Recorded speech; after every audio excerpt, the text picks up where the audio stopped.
Aporte Regional es un espacio dedicado a la difusión de todas las acciones realizadas por las salas regionales del Tribunal Electoral del Poder Judicial de la Federación. Soy Aldo Flores y te invito a conocer el quehacer jurisdiccional enfocado a la protección de los derechos político-electorales y la difusión de la cultura democrática de las salas regionales. Solo aquí, en Plataforma Electoral, donde tú tienes mucho que ver.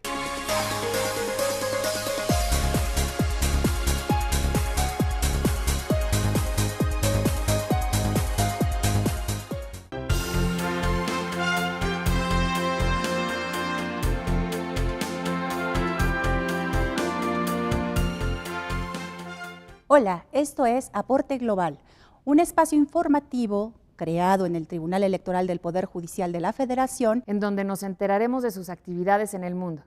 En este espacio podremos conocer más acerca de sistemas políticos de otros países, talleres, foros, seminarios internacionales. Haremos un seguimiento a las actividades electorales de México en el contexto internacional y te platicaremos sobre los espacios en los que participa el tribunal. Los esperamos en el canal Plataforma Electoral, el canal de televisión por internet del Tribunal Electoral del Poder Judicial de la Federación, en donde tú tienes mucho que ver.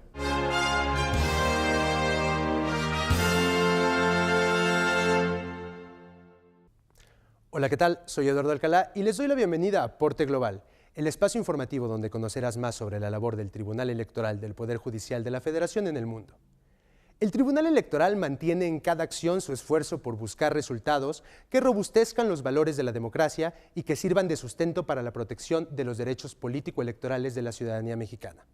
Así, como parte de las actividades del Simposio Internacional en Materia Electoral, Partidos Políticos y Justicia Electoral, celebrado en la ciudad de Ensenada, Baja California, en esta emisión de Aporte Global les daremos a conocer otras dos ponencias representativas de las temáticas de este evento. Nos referimos a la conferencia dictada en este evento por Javier Esquiaga Ganuzas, decano de la Facultad de Derecho de la Universidad del País Vasco. Voy a partir de mi exégesis del artículo primero, de las diferentes partes del artículo primero. En primer lugar, el artículo establece que las normas relativas a los derechos humanos se interpretarán de conformidad con esta Constitución y con los tratados internacionales de la materia. Desde mi punto de vista, esta parte del artículo primero no establece, como suele indicarse, un método de interpretación de los derechos humanos. No dice cómo hay que interpretar los derechos humanos. Lo que establece este artículo, desde mi punto de vista, es un, diría, metacriterio interpretativo que debe servir para orientar la aplicación de los demás métodos de interpretación. En el caso del derecho electoral, los criterios gramatical, sistemático y funcional, y también diré una cosita posteriormente sobre esta cuestión. Por eso, al no ser un criterio de interpretación, me parece que no es facultativo acudir a esta pauta interpretativa. No, como sucede con los tradicionales métodos interpretativos, cuando uno tiene dudas sobre el significado de un artículo, acudimos a los métodos de interpretación. No, me parece que al ser un metacriterio interpretativo, el recurrir a la cláusula, esta primera cláusula del artículo primero, es una obligación en todos los actos de aplicación del derecho que tengan que ver con derechos humanos.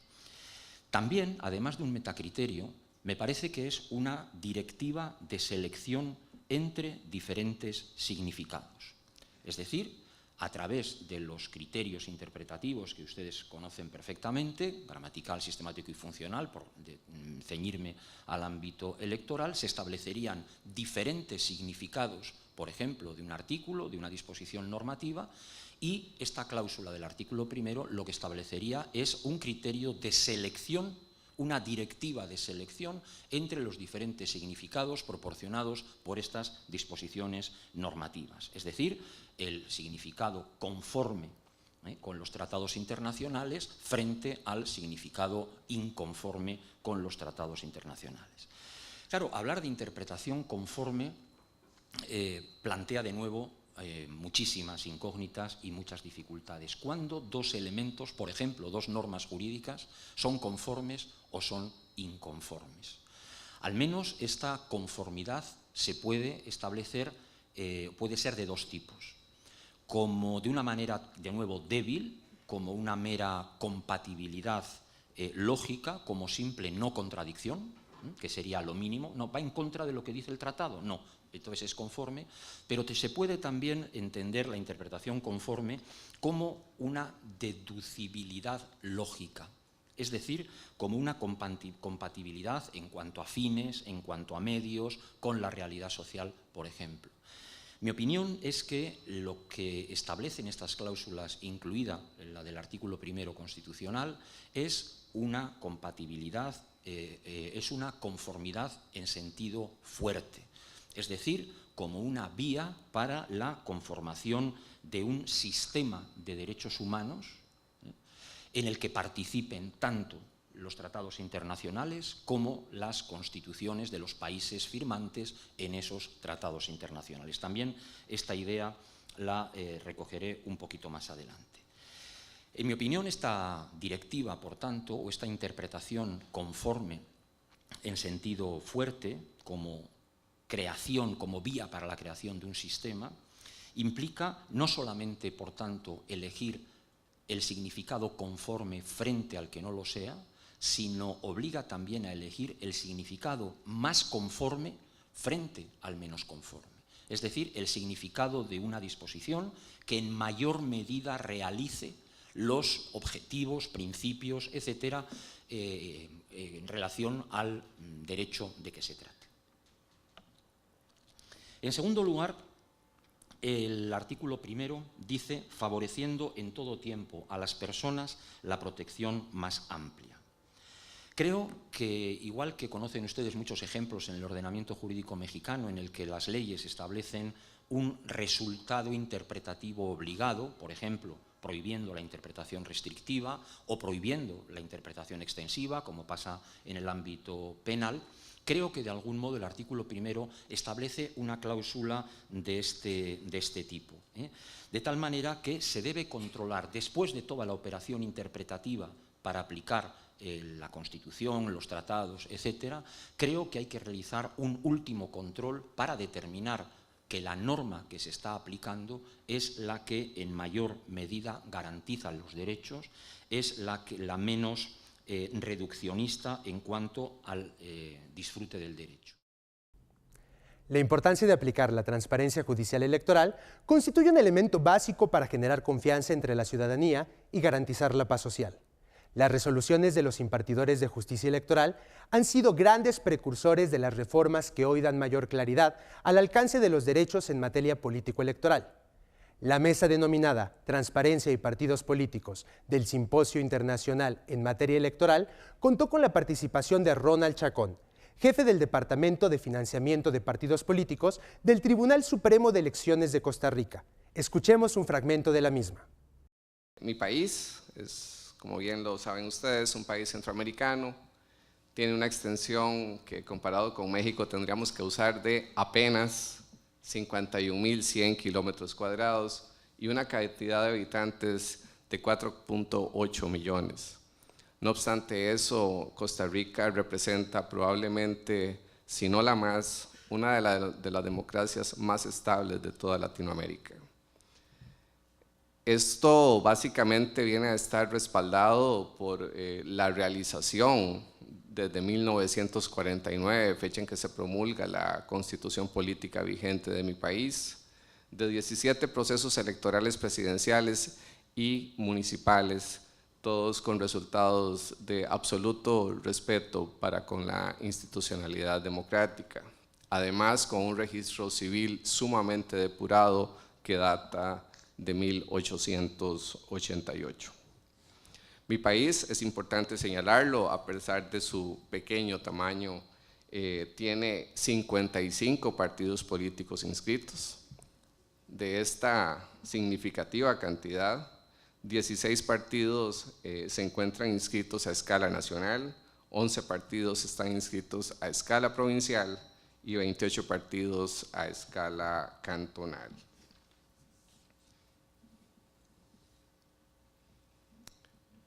Cuando hablamos de transparencia, de repente pasa a ser un concepto tan importante, pero también tan difícil de explicar, que prefiero aterrizarlo en términos de qué basta, qué no basta y qué es necesario. ¿Qué no basta?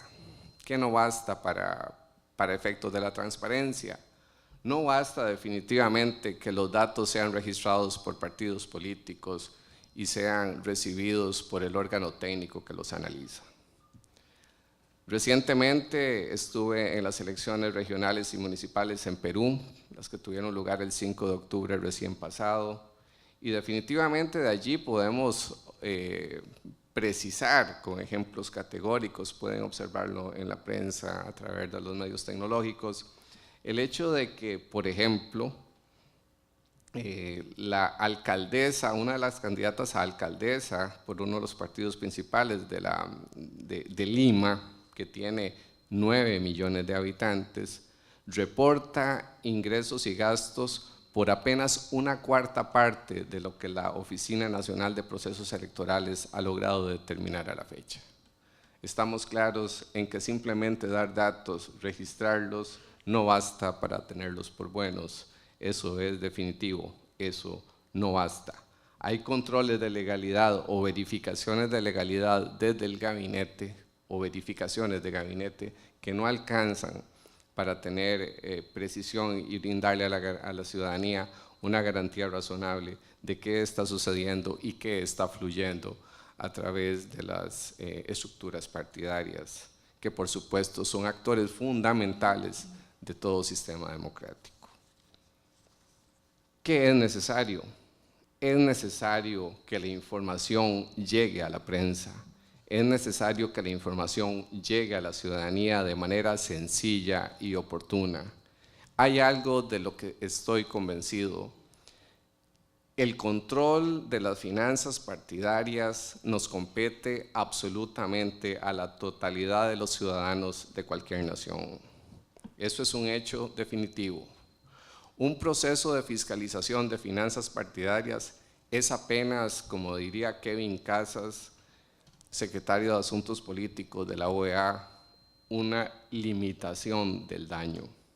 Definitivamente es harto probable que una cantidad significativa de recursos entre en algunos casos a algunos partidos políticos sin que ésta sea bancarizada y que sea de difícil trazabilidad en los procesos de fiscalización.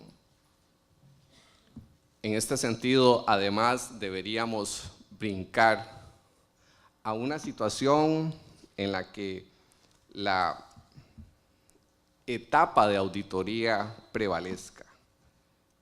Es decir, deberíamos contar con una generación de mecanismos para garantizar la veracidad de la información reportada por los partidos políticos, y los organismos de control deben generar su propia información de contraste.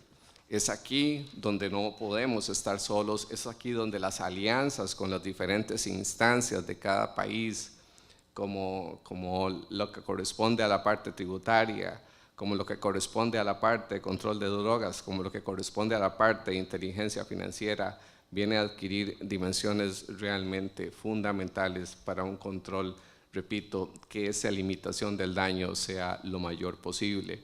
Pero creo que eso se queda extremadamente corto si no contamos con las alertas de todos y cada uno de los ciudadanos de cada país. Estoy convencido de que así como ninguno de nosotros con corazón demócrata aspira a que ni un solo voto ingrese a una urna de manera irregular, de la misma manera, ni un solo peso o ni un solo colón entre a financiar una campaña política si ésta proviene de orígenes que realmente vienen a dañar desde lo más profundo del alma de la democracia sus raíces y su plataforma de nacimiento. Generando un poco más de contexto y siguiendo con las excelentes sugerencias de muchos de mis amigos mexicanos, me permito señalar en qué situación está el Tribunal Supremo de Elecciones de Costa Rica dentro de la opinión pública nacional. Como lo pueden ver, de acuerdo con una encuesta de julio del 2014, o sea, recién realizada, El Tribunal Supremo de Elecciones de Costa Rica únicamente es superada en cuanto a la calificación que le da la opinión pública, únicamente por las universidades públicas y por el organismo de investigación judicial en mi país. A partir de allí merece una credibilidad de altísimo nivel que ha sido edificada a partir, me parece, básicamente de una cultura propia y de una serie de circunstancias que han permitido garantizar que los procesos electorales en Costa Rica son como tienen que ser y que cada voto vale igual. Esto me parece sumamente importante para efectos de reflejarlo, y siendo que el tema es transparencia y partidos políticos, corresponde a hacer el contraste con lo que corresponde a partidos políticos. De acuerdo con el Latino Barómetro, situación que incluso se parece mucho a lo que ayer mostraba alguno de los ponentes en esta mesa, es el hecho de que, por el contrario, y en una situación en la que los compañeros que me acompañan en la mesa tenemos que trabajar en conjunto, porque son los partidos los grandes movilizadores y los grandes actores del sistema democrático, en mi país los partidos políticos ocupan el último lugar en niveles de confianza. Aquí hay una realidad y creo que todos debemos despertar, y cuando digo todos no me refiero a los partidos políticos exactamente. Yo creo que basta ya del discurso antipolítica que de repente casi que nos agobia, pero también basta ya de dar razones para alimentar ese discurso antipolítica.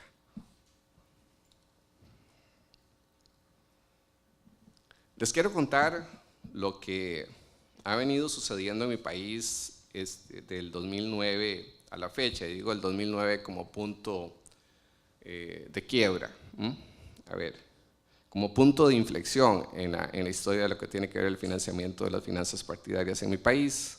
Antes del 2009 teníamos un control del financiamiento absolutamente fragmentado. Los gastos los revisaba la Contraloría General de la República, y los ingresos apenas eran, los reportes sobre ingresos apenas eran recibidos por el Tribunal Supremo de Elecciones. Estábamos claramente bajo un mundo de opacidad absoluto en relación con los partidos políticos, y esto a la postre generó un costo al que luego me estaré refiriendo. Probablemente el gran terremoto político que viene a generar la necesidad, o a hacer que sintamos como pueblo la necesidad de un cambio radical en lo que en legislación de financiamiento partidario existía, tiene lugar con la identificación de ingresos de fondos del gobierno de Taiwán en la campaña que tuvo lugar en mi país en el año 2002.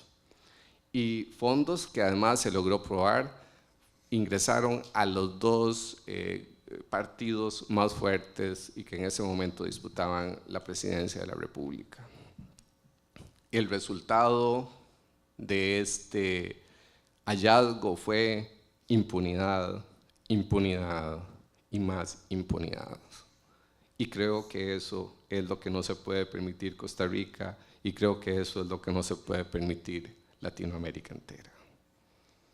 A raíz de eso tiene lugar la reforma del año 2009, cierto, se cocinó lento y se cocinó sin vacíos completos, pero aquí retomo las palabras que don Daniel Domínguez decía ayer. Si ha llevado tantos años, 300 años, refería a él, lo que corresponde al apuntalamiento de lo que tiene que ver en los Estados Unidos, algunos asuntos de carácter de financiamiento y de otra naturaleza, más bien en normativa electoral. Está claro que los esfuerzos que venimos haciendo, digo Costa Rica, México y los demás países latinoamericanos, me parecen que van en buena dirección, y en esto vamos a tener que ser tolerantes y pacientes, pero no por eso vamos a poder caer en zonas de confort, porque mal nos harían a todos.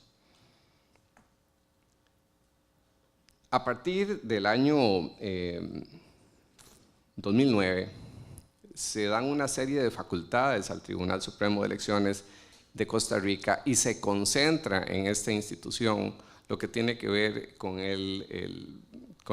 la fiscalización de las finanzas partidarias, lo que sin duda viene a transparentar de mejor manera lo que es el quehacer o lo que es el funcionamiento o lo que es la realidad del financiamiento público y privado en Costa Rica. Pero aquí se dio una situación y empiezo a hablar de costos que hubo que pagar.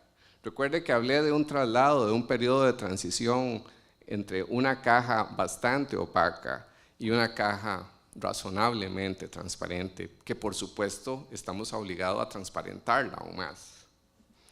Y es el hecho de que se generó una gran tensión entre el Tribunal Supremo de Elecciones y los partidos políticos, porque empezamos a desarrollar una labor un tanto más profunda respecto de la verificación de los reales datos de ingresos y gastos que mostraban los partidos políticos y algunas de sus prácticas, ¿por qué no? Muchas de ellas incluso diría nefastas.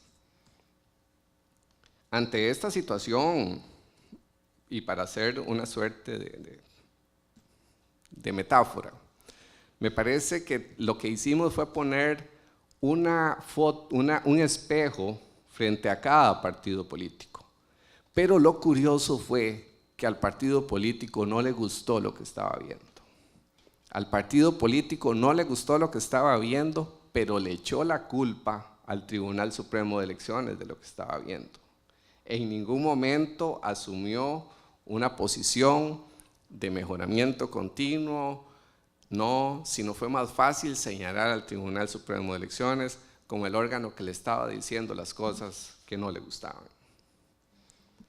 En este proceso se cayó en una tentación. Si el Tribunal Supremo de Elecciones era el mensajero de aquel nuevo mensaje de transparencia, los partidos políticos pretendieron, con reformas involucionistas, eliminar al mensajero. Y no podemos eliminar al mensajero porque trae un mal mensaje. Porque si no vamos a tener que contratar un mensajero solamente para que nos diga lo que queremos escuchar. Y eso no es un mensajero. Próximamente, les seguiremos compartiendo otras tantas experiencias que nuestra institución ha desarrollado en el ámbito internacional y los invito a que continúen siguiéndonos en Aporte Global, que se transmite a través de Plataforma Electoral, el canal de televisión por Internet del Tribunal Electoral del Poder Judicial de la Federación, donde tú tienes mucho que ver.